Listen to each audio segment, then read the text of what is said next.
예수님께서 이 땅에 계실 때에 많은 병자들을 고치시고 물고기 2마리 떡 5덩이로 5,000명을 먹이시는 이런 기적들을 베풀 때에는 예수님 주변에 수많은 사람들이 몰려들었습니다. 그런데 예수님께서 체포되시고 재판받고 이제 십자가에 못 박혀 죽게 되었을 때에는 예수님 주변에 있던 사람들이 다 도망을 갔습니다. 예수님과 함께 3년 동안 동고동락했던 제자들마저도 예수님을 버리고 다 도망가고 말았습니다.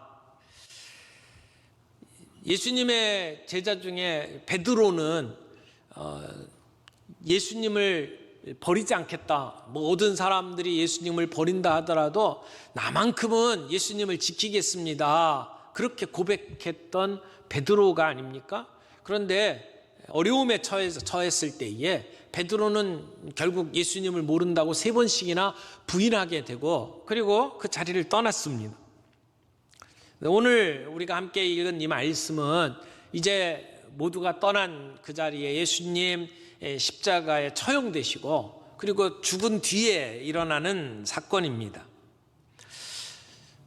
예수님께서 십자가에 못 박히신 그 날은 금요일입니다. 금요일 날 십자가에 못 박히시고 그리고 예수님께서 운명하신 시간이 오후 3시 정도입니다. 그런데 유대인들은 금요일 날 저녁에 해가 지면서부터 안식일이 시작이 됩니다. 근데 안식일이 저녁 6시쯤 시작이 되거든요. 그러면 안식일에는 아무런 일도 할 수가 없습니다. 자, 예수님께서 돌아가신 시간과 안식일로 사람들이 일하지 못하는 시간 사이에 3시간 정도가 있었죠. 그 시간 동안에 예수님의 장례식이 치러지게 됩니다. 그런데 시간적인 여유도 없습니다. 장례식을 치를 제자들도 없습니다. 다 도망갔습니다. 거기다가 십자가에 죽은 사형수를 장례를 치러주지를 않았습니다. 로마 사람들은 십자가형을 이렇게 집행하고 나면 그 사람들을 그대로 십자가에 매달아 두었습니다. 그래서 이제 시체가 되고 까마귀 밥이 되도록 내버려 두었죠. 그렇게 하는 이유가 뭐냐면 많은 사람들이 그 옆을 지나가면서 로마에 반역해서 죽은 사람의 최후는 이렇다라고 하는 것을 사람들에게 보여주어서 교훈을 삼도록 만들기 위해서였습니다. 이런 상황에서 예수님의 장례식이 진행이 된 겁니다. 그 자리에 예수님의 제자들이 없어요. 장례를 치를 수 있는 사람들이 없었던 거죠. 그리고 시간은 너무 촉박합니다. 겨우 3시간밖에 없어요.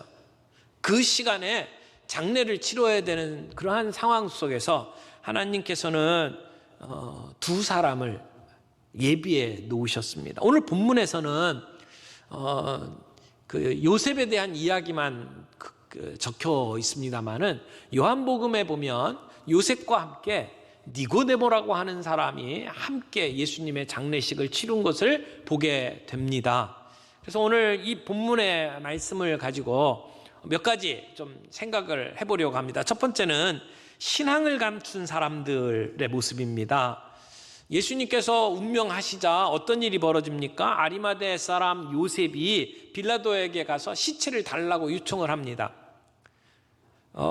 여기 이 요셉이라고 하는 사람에 대해서 본문에 뭐라고 설명을 하고 있나요? 50절에 보니까 공회의원으로 선하고 의로운 요셉이라고 하는 사람이 있었다. 그러니까 공회의원이에요. 그리고 이 51절에 보니까 사내들인 공의회의 결정에 찬성하지 아니한 자다 이렇게 표현을 하고 있습니다. 그리고 그 사람의 출신이 아리마대다 이렇게 기록을 하고 있죠. 여기 아리마대라고 하는 곳은 예루살렘 북서쪽으로 한 40km 정도 떨어진 곳입니다. 학자들은 이곳이 사무엘의 고향인 라마다임이라고 이야기를 합니다. 그러니까 마지막 사사면서 위대한 선지자 사무엘의 고향이죠.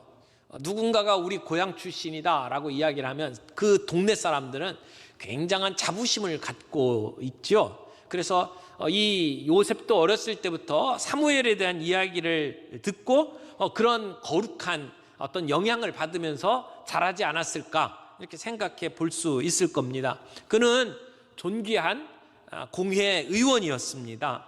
산헤드린 공회는 아주 굉장히 높은 지위죠. 유대인으로서는 더 이상 올라갈 수 있는 어떤 자리가 없습니다. 가장 높은 자리입니다. 우리나라의 국회의원보다 훨씬 더 높은 자리라고 말할 수 있을 겁니다.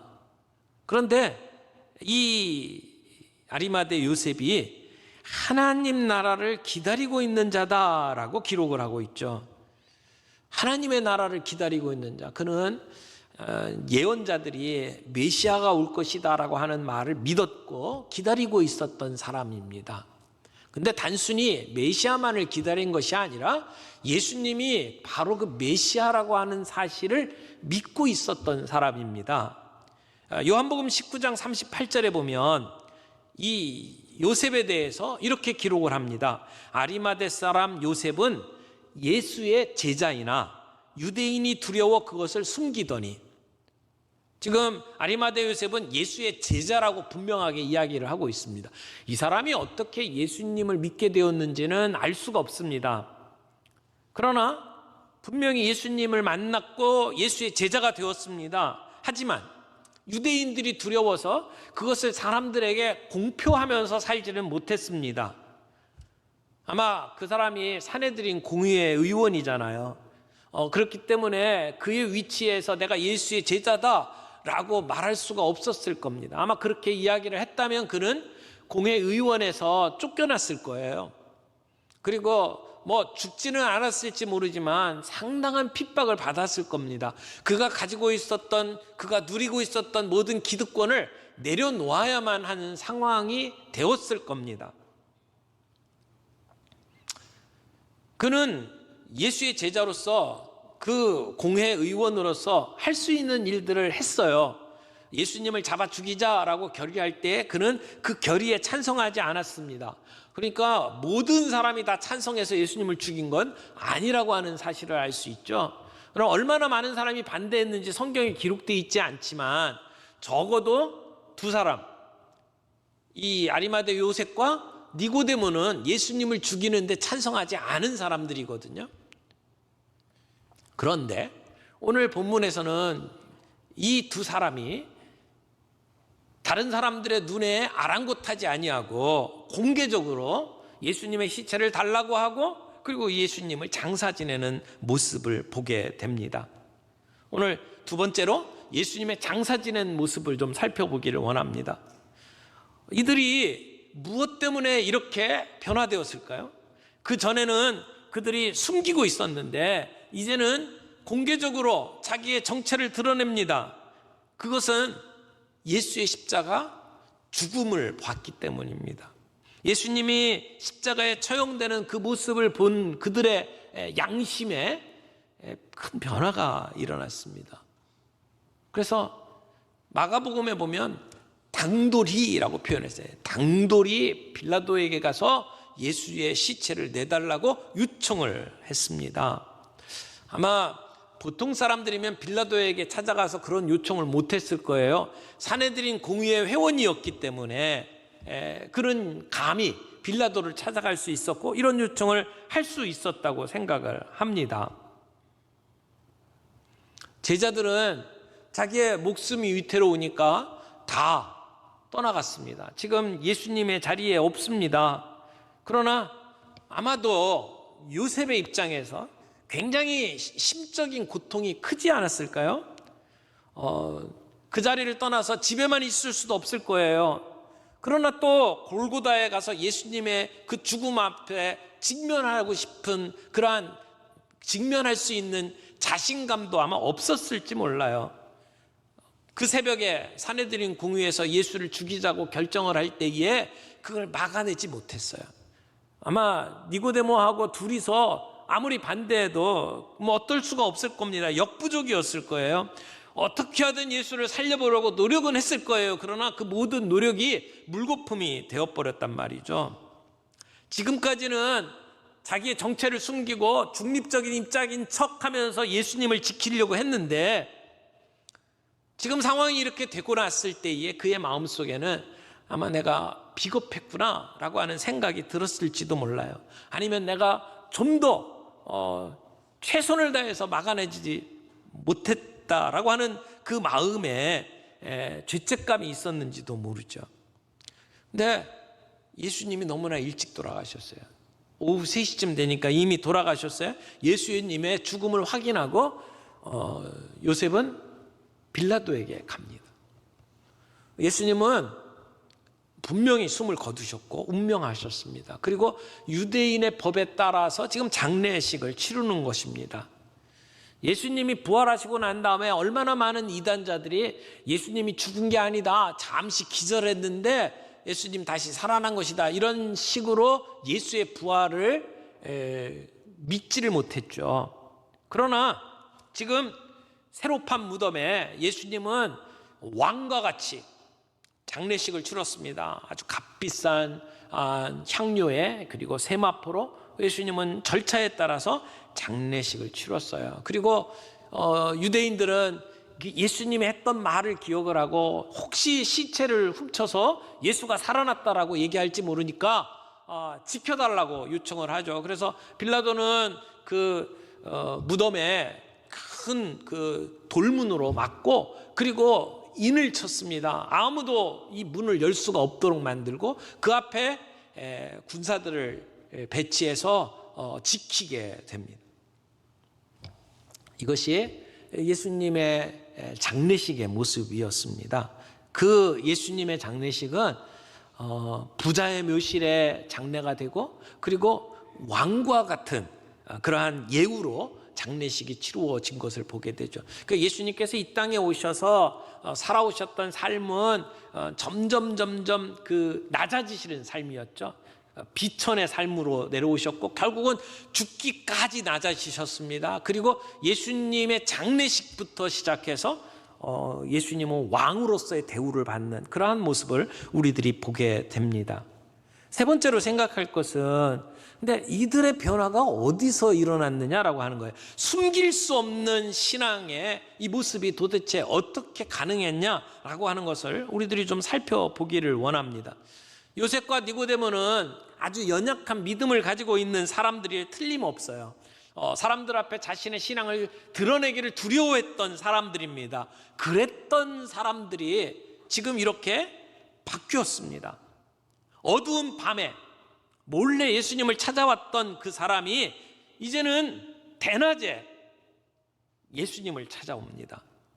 그 이전까지 사람들 앞에 예수의 제자임에도 불구하고 자신을 드러내지 못했던 사람이 이제는 당돌하게 예수님의 시체를 달라고 요구하는 사람으로 바뀌었습니다. 뭐가 이 사람들을 이렇게 바꿨을까요? 그 시점이 언제일까요?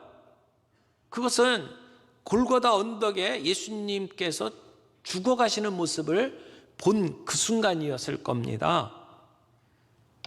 여러분, 어떻게 이들의 삶 속에 변화가 일어났나요? 예수 그리스도의 죽음, 십자가의 보혈 때문입니다.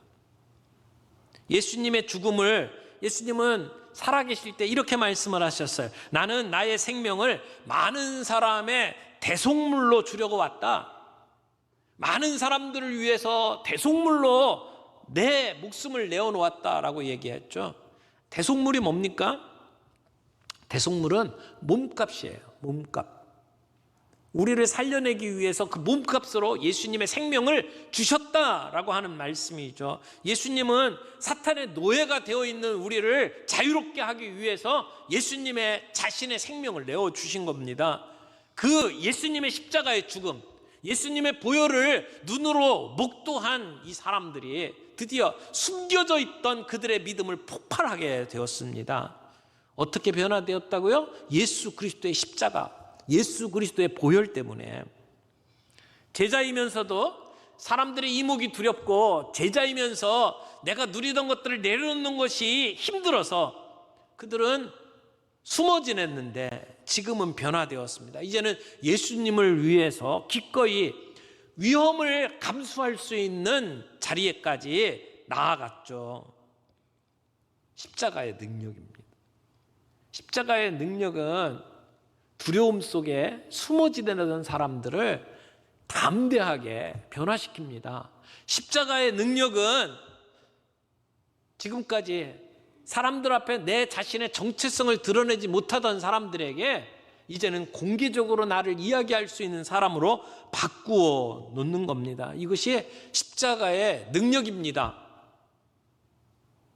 그 능력이 요셉과 니고데모와 같이 연약함 속에, 두려움 속에 있는 성도를 강한 능력의 제자로 바꾸도록 만드는 것입니다.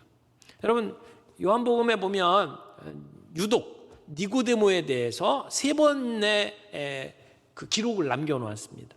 요한복음 3장에 보면 니고데모가 예수님을 찾아오는 장면이 나오죠. 그때는 예수님에 대해서 그저 좋은 선지자, 좋은 선생 정도로 생각을 하고 예수님을 찾아와서 상담을 했습니다. 그것도 남들의 눈을 피해서 밤중에 찾아왔죠. 그랬던 니고데모가 요한복음 7장에 가면 이제 바리새인들하고 같이 이렇게 이야기를 하는 가운데 바리새인들이 음모를 꾸미며 예수님을 죽이려고 할 때 반대하며 나서는 장면이 나옵니다. 그때 예수님을 향해서 호의적인 발언을 합니다. 그래서 나중에 그 바리새인들이 이 니고데모를 향해서 너도 갈릴리 사람이냐라고 비난을 하게 됩니다. 그리고 이제 요한복음 그 맨 마지막 부분에 가게 되면 이제 요한복음 19장에 보면 이제 예수님 돌아가신 뒤에 이 향료를 가지고 예수님을 찾아오는 장면이 기록이 되어 있습니다. 여러분, 처음에 그렇게 두렵고 떨림으로 사람들의 눈을 피했던 니고데모가 이제는 사람들 앞에 예수님을 변호하기 시작하다가 이제는 내가 예수의 제자요 라고 이야기하는 모습으로 바뀌었단 말이에요. 카일 아이들먼이라고 하는 목사님이 계신데 그분이 책을 썼는데 제목이 이래요. 팬인가 제자인가. 여러분, 팬이 뭔지 아시죠?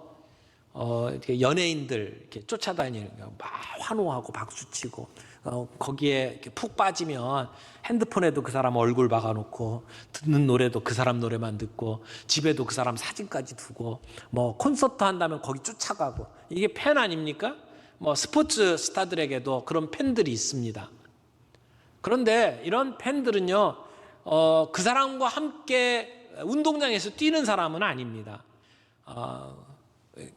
무대 객석에 앉아 있는 사람들이죠. 박수 쳐주고 끝나는 사람들이에요.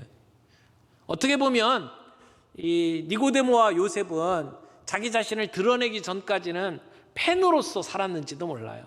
응원해주고 그리고 변호해주는 정도. 그러나 예수님과 함께 그 길을 걸어가지는 못하죠.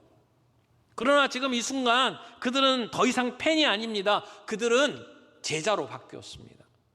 이 카일 목사님이 자기의 신앙을 쭉 돌이켜보면서 내가 가만히 보니까 지금까지는 예수님의 그 말씀에 환호하고 열정적으로 이렇게 응원하는 정도 수준의 팬으로서 살았다. 내가 제자가 아니었구나 라고 하는 것을 깨닫게 되면서 그 메시지를 들고 외치게 됩니다. 그리고 책을 썼어요.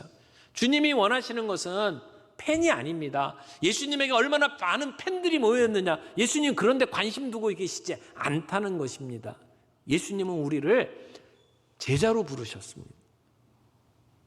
내 자신의 정체성을 드러내고 예수님께 우리의 인생을 맡기고 따라가는 제자로 예수님은 우리를 부르셨다는 겁니다.